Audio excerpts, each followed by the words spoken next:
Assalamualaikum warahmatullahi wabarakatuh. Perkenalkan, nama saya Ratna Aprilia Wardeni dari kelas 5D Teori Akuntansi dengan NIM 2018-12-207 absen 32.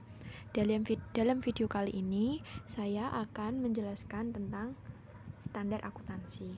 Tetapi sebelum saya menjelaskan tentang standar akuntansi, saya akan menjelaskan sesuatu yang berkaitan dengan standar akuntansi, yaitu tentang GAAP atau Generally Accepted Accounting Principle. Jadi, GAAP ini adalah prinsip akuntansi yang berterima umum, atau biasanya dapat dijumpai dalam laporan akuntansi bahwa laporan tersebut menggunakan prinsip akuntansi berterima umum atau GAAP.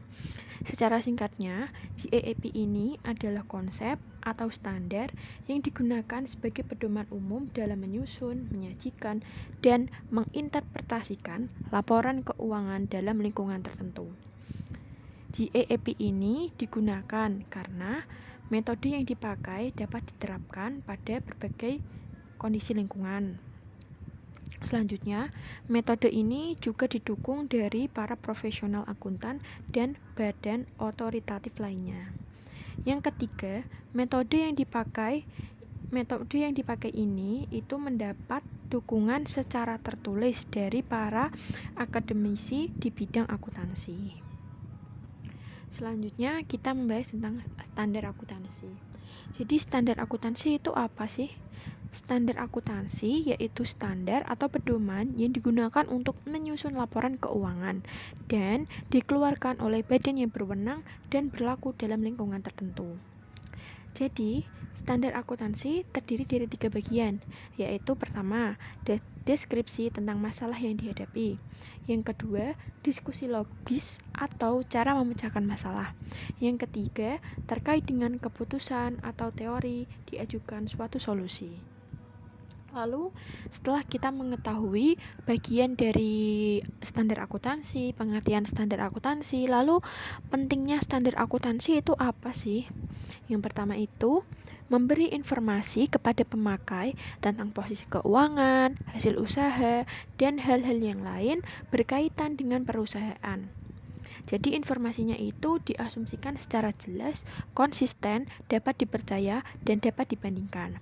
Arti penting yang kedua, memberi pedoman dan aturan bagi akuntan publik untuk melaksanakan kegiatan audit dan menguji validitas laporan keuangan.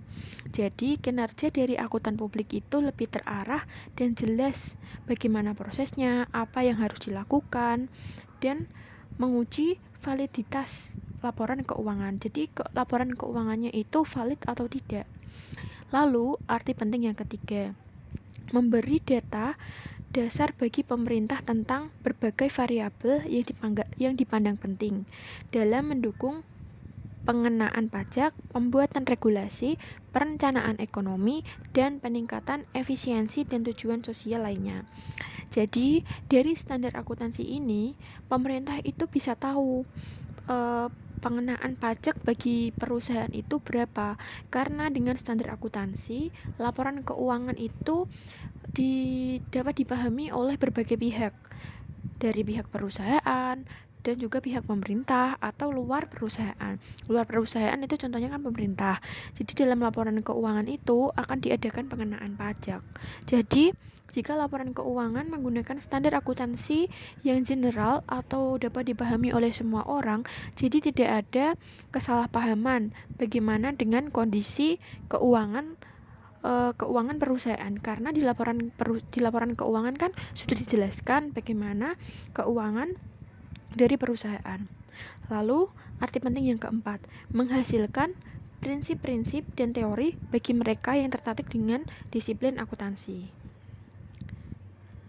Selanjutnya, perumusan standar akuntansi. Jadi bagaimana sih standar akuntansi itu dibuat, dirumuskan?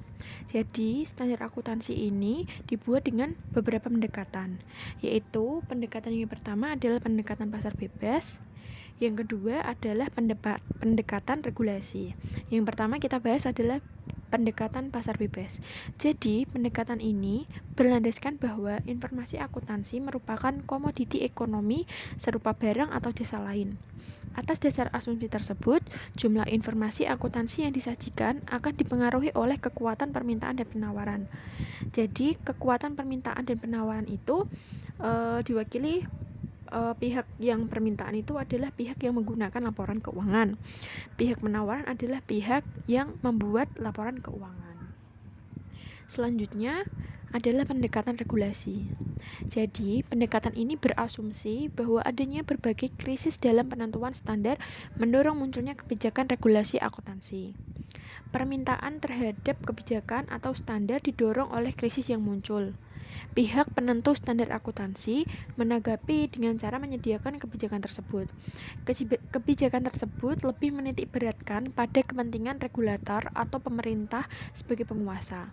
Dan pihak-pihak yang terlibat ada pihak permintaan, ada pihak penawaran, ada pihak regulator. Pihak permintaan adalah pihak yang menggunakan laporan keuangan.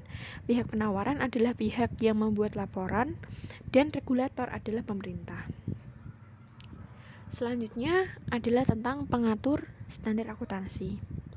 Jadi, sebenarnya itu banyak argumen yang bertentangan tentang pengatur standar akuntansi. Ada dari berbagai argumen, ada argumen liberal, legalisme, dan korporatis. Tapi saya memilih menjelaskan tentang yang mencakup dari liberalisme, legalisme, korporatis, dan asosiasi. Jadi arti dari model pengatur regulasi ini itu ada 3 titik. Maksudnya itu, jadi regulasi akuntansi itu dibuat berdasarkan kondisi negara, terus kondisi atau lingkungan pasar, dan juga kondisi lingkungan masyarakat. Jadi menurut saya itu standar akuntansi itu dibuat karena timbulnya aktivitas dalam masyarakat yang berkaitan dengan pasar dan dibuat standar akuntansi oleh negara. Jadi menurut saya model regulasi yang tepat yang ingin saya sampaikan adalah model pengatur standar akuntansi yang model yang mencakup liberalis, legalis, korporatis, dan asosiasi. Selanjutnya tentang overload standar akuntansi.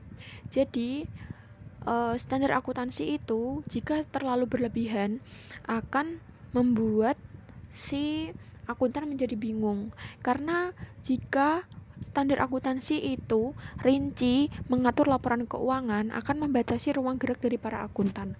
Akuntan itu akan bingung standar mana yang harus digunakan jika akan membuat laporan ini, jika akan membuat laporan itu. Jadi kondisi yang disebut overload itu yang gimana sih?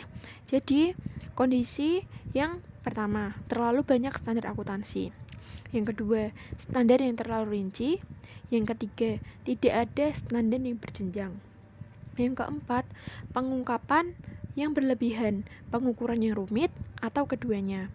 Yang kelima adalah standar akuntansi yang bertujuan umum, gagal membedakan kebutuhan penyusun, pemakai, dan akuntan publik. Lalu pengaruh overload dari standar akuntansi. Jadi kan overload standar akuntansi itu kan banyaknya atau kompleksnya standar yang digunakan untuk membuat laporan keuangan.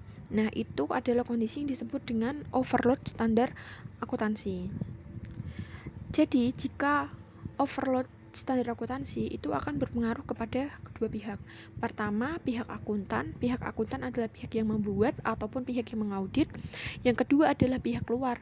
Pihak luar itu terdiri dari pemerintah, terus misal calon investor yang akan membayarkan uang sebagai modal, terus membeli. Jadi overload itu akan berpengaruh kepada maksudnya itu adalah dua anggota. Dua anggota itu anggota dari luar perusahaan dan anggota dari dalam. Dari dalam biasanya kan ada pemilik perusahaan, pegawai, terus sekretaris. Jadi itu kalau overload standar akuntansi itu akan berpengaruh kepada pihak-pihak tersebut. Selanjutnya kita akan membahas solusi terhadap masalah overload standar akuntansi. Jadi kan kita sudah tahu overload standar akuntansi itu apa, pihak yang terkena dari overload standar akuntansi itu siapa, lalu kita harus mengetahui solusi untuk menghadapi masalah overload standar akuntansi. Jadi, karena banyaknya overload standar akuntansi, maka beberapa pihak itu melakukan pendekatan-pendekatan yang berkaitan dengan solusi overload standar akuntansi. Yang pertama, mengusulkan tidak adanya perubahan atau memperhatikan status quo. Yang kedua, menentukan pengungkapan dan pengukuran yang berbeda. Yang ketiga, melakukan perubahan terhadap standar akuntan publik untuk pelaporan informasi keuangan. Yang keempat, memberi alternatif bagi GAAP sebagai basis pilihan dalam penyajian laporan keuangan. Menurut saya, kenapa kok GAAP itu dijadikan sebagai pilihan? Karena GAAP ini kan menyeluruh, digunakan oleh berbagai perusahaan untuk menyajikan laporan keuangan. Jadi, jika suatu perusahaan menggunakan GAAP ini, maka laporan keuangannya bisa diterima umum. Jadi, tidak akan terlalu banyak menciptakan standar akuntansi. Sekian presentasi dari saya. Jika ada salah kata ataupun materi yang kurang atau materi yang salah atau kesalahan dalam pengucapan, saya mengucapkan minta maaf sebesar-besarnya. Semoga ilmu ini dapat berguna. Sekian, wassalamualaikum warahmatullahi wabarakatuh. Terima kasih telah menonton.